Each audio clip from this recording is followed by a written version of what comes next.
Tu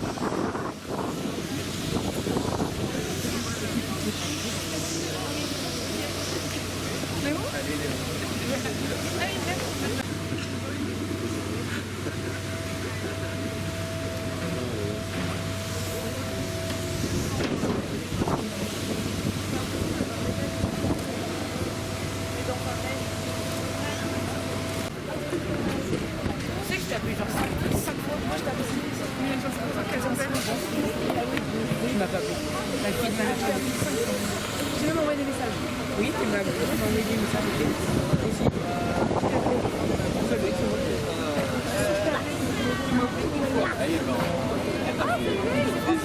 Paulo Furicher, je suis lycéen au lycée du Monde de Carhaix et donc aujourd'hui on est là pour manifester, essayer de faire en sorte que les gens se rendent compte du coût humain et écologique de la Coupe du Monde au Qatar. Donc que ce soit par exemple les climatisations, les conditions de travail, les droits envers la femme par exemple, le respect des personnes LGBT.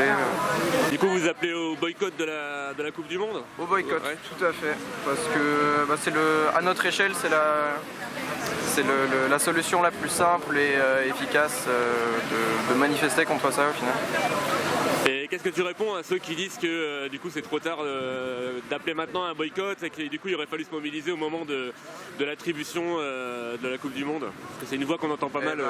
Je leur répondrai que ça a été fait, alors de manière assez minime, mais il y a eu des oppositions forcément, donc quand est-ce que ça a été indiqué, mais il me semble avoir vu des articles déjà début 2021, que ça a été déjà annoncé qu'il y avait des oppositions certaines, mais donc forcément maintenant que l'événement approche et que tous les grands chiffres ont été annoncés, c'est-à-dire que par exemple depuis de la FIFA, il y a des chiffres, on est à 3,2 tonnes il me semble de CO2 sur l'entièreté de l'événement, donc maintenant qu'on a des chiffres, des stats, etc., il y a plus de mobilisation à ce moment-là.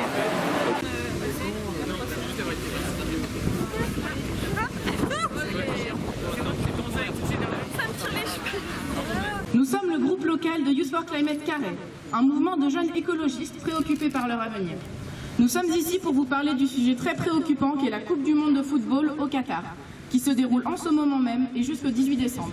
Le Qatar est un des États dont l'économie est presque uniquement basée sur les industries du pétrole et du gaz liquéfié.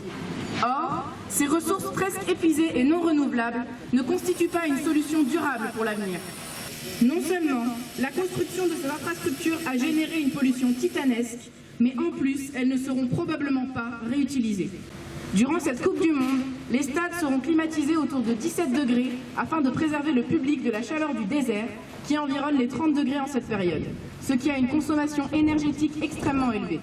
De plus, parmi les sponsors de cet événement, nous retrouvons de grandes multinationales telles que McDonald's, dont l'impact écologique n'est plus à présenter, ou encore l'entreprise Qatar Energy, principal acteur de l'industrie du pétrole et du gaz au Qatar.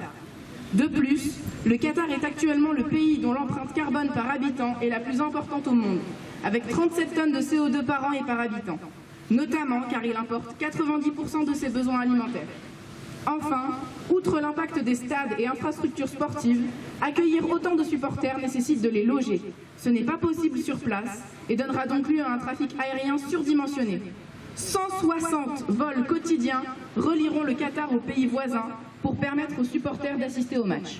Nous, militants pour le climat, fans de foot ou non, supporters ou non, exigeons que ce sport et tous les autres ne soient plus utilisés comme ambassadeurs du désastre écologique et que ce genre d'événement soit organisé dans des conditions respectueuses de l'environnement et des droits humains. Nous exigeons que les États producteurs comme consommateurs d'énergie fossile aillent vers l'arrêt de l'exploitation massive du pétrole. Nous exigeons qu'un cahier des charges environnementales strict soit mis en place pour les grandes compétitions sportives.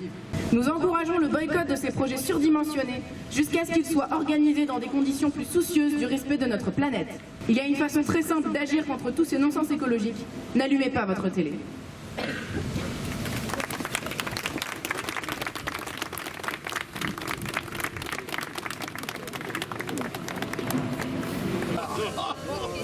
C'est plus de mon os. Ya, considérez-moi, ça a été.